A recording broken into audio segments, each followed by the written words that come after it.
Come with us while we explore Iceland, the land of fire and ice, and chase the elusive northern lights.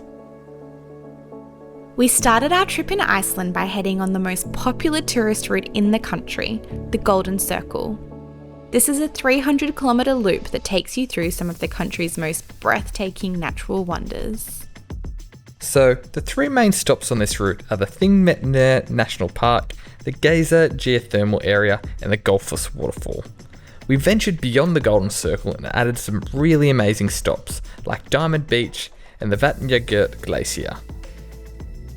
I really feel like the Golden Circle showcases what Iceland has to offer in a fairly easy round trip from the country's capital, Reykjavík.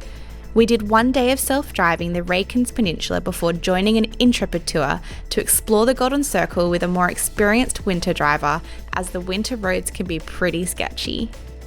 So we've just landed in Reykjavík and picked up our hire car and are now driving past the most beautiful frozen lake, which we'll link the name of below because I have absolutely zero chance of pronouncing it anywhere near correctly, but we've been here for like 30 seconds or a half an hour drive and we're already just absolutely blown away of how incredibly beautiful this white sea of blue and white and sunrise of the orange. It's just incredible. It's so special. We're the only people here. I feel like we're on another planet. Hopefully don't get bogged.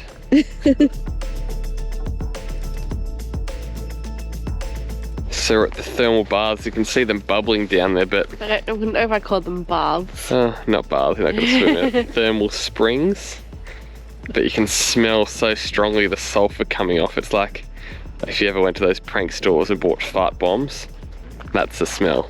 It's not pleasant. Our last stop before reaching our comm was Kerid Crater, which is a large volcanic crater with a diameter of approximately 270 metres. It was formed almost 3,000 years ago during an eruption through the collapsing of a magma chamber. But the appearance does change a lot depending on the season, and in winter it was still a great spot to watch the fairy floss sunset with the lake frozen over, creating an icy landscape. We stayed at the beautiful Akurgerdi guest house for our night on the Reykjanes Peninsula. This guest house was set on a family-owned horse farm, and it would have been the perfect spot to watch the Northern Lights if we had been lucky enough to experience them on our very first night. They even had an outdoor hot tub.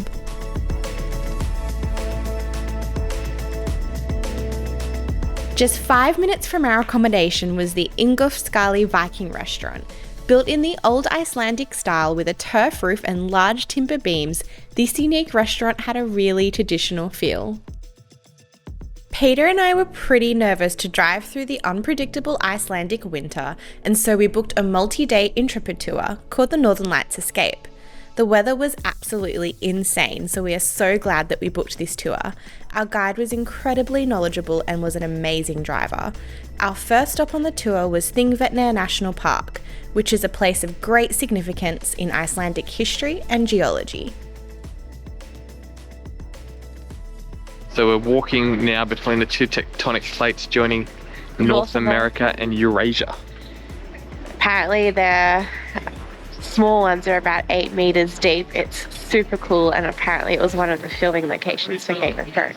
Super interesting, but very busy with tourists though, very popular spot to come. You can also do the scuba diving or snorkeling between the tectonic plates as well, which we chose not to do, but someone on our tour did it yesterday and said it was really, really cold. Our next stop was Gullfoss, which translates to Golden Falls in Icelandic and is one of Iceland's most iconic and impressive waterfalls. Gullfoss is a 2-tiered waterfall and its total height reaches approximately 32 metres. The force and volume of the water here was just awesome, and it was a really special landscape to experience while it was surrounded by snow and ice. Our final stop of the first day of the tour was the Secret Lagoon, which is a large man-made pool filled with natural hot spring water from nearby geothermal areas. It is one of the oldest swimming pools in Iceland and has a history dating all the way back to 1891. Our first stop On our second day on tour was the 60 metre high waterfall Skógafoss. This was a great way to start the day and got us super excited for the rest of the day's adventures. So we're here at Glacier Lagoon. It was one of the places I was most looking forward to, and it is so beautiful here under the winter sky. Unfortunately, it's been a really cold week, so they're a bit stuck together. There is one that's kind of frozen out there in the middle of the lake, and the remnants of the other ones are on the shore, and there's some really cute seals going for a swim. The glacier, which you can see just behind Grace over there, and the mountains. And just this incredible lake which is half frozen, and you can see the glaciers stuck at various points. And these two here sort of in the non-frozen section of the lake. But it's stunning. Then the beach over at the back there, where they call it Diamond Beach, where you can see the diamonds. And right across the road from the Glacier Lagoon is the infamous Diamond Beach. This was certainly up there with one of the places we were most excited to visit, and it did not disappoint. This unique beach is well known for the icebergs that have broken off from the nearby glacier and washed onto the black volcanic sand beach.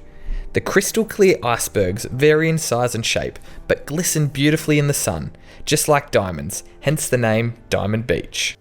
Honestly, the photos and videos just do not do this place justice.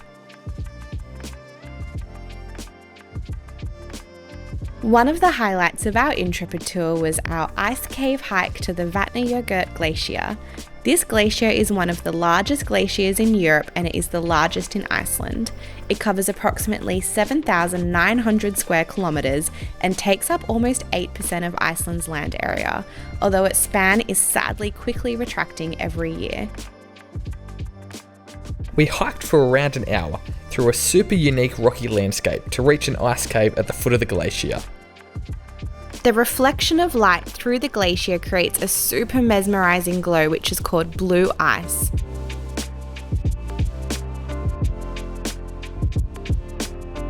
On the drive to our next homestay, we took a quick stop at the picturesque Hofskirkja turf church. Take number 2 at Vik at the Black Beach here.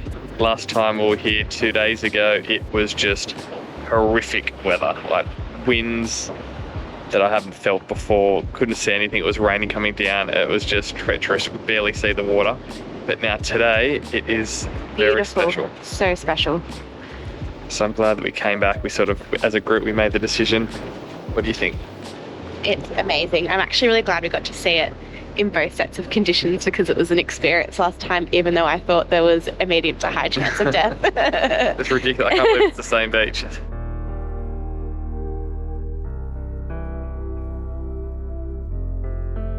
Our final waterfall stop was Seljalandsfoss, which is a tall and narrow waterfall with a total drop of approximately 60 metres. This was probably my favourite waterfall. The frozen surroundings made this spot feel like a real-life fairy tale.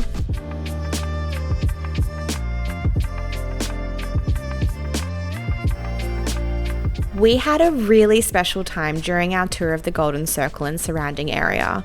We are so glad that we came during winter. It honestly felt like we were on another planet. While unfortunately we did not get to see the Northern Lights on this tour, this would only have been considered a bonus, as we had such a magnificent time exploring the Golden Circle of Iceland. The incredible natural beauty of the glaciers, waterfalls, mountains and lagoons will be enough to draw us back to this amazing country, regardless of the strong allure to see the lights. Thank you for watching our video. Please be sure to hit that subscribe button if you want to follow along on more of our adventures.